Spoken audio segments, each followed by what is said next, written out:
नमस्कार। और दीदी और भैया, अगर मेरा गीत अच्छा लगे तो सपोर्ट कीजिएगा। बानिया रोसल ना सखी बौरा रोसल हे, बानिया रोसल ना सखी बौरा रोसल हे, सखी सखी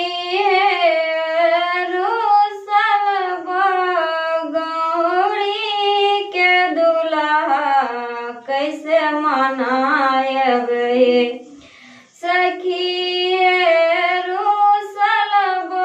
गौरी के दुल्हा कैसे मनायब बंगिया दतुरबा बोला अखिया ने खोलइए बंगिया दतुरबा बोला अखिया ने खोलइए सखी रोसल गौरी के दुल्हा कैसे मनायब सखी रोसल गौरी के दुल्हा कैसे मनायब अखिया मुनिए बोला घुमैया संसार अखिया मुनिए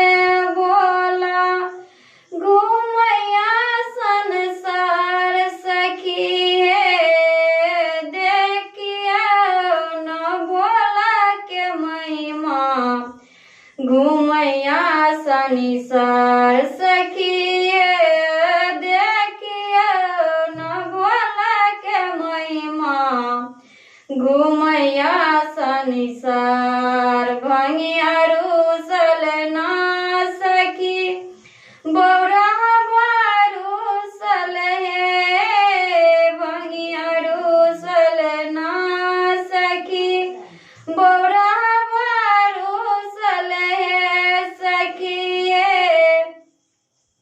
रोसल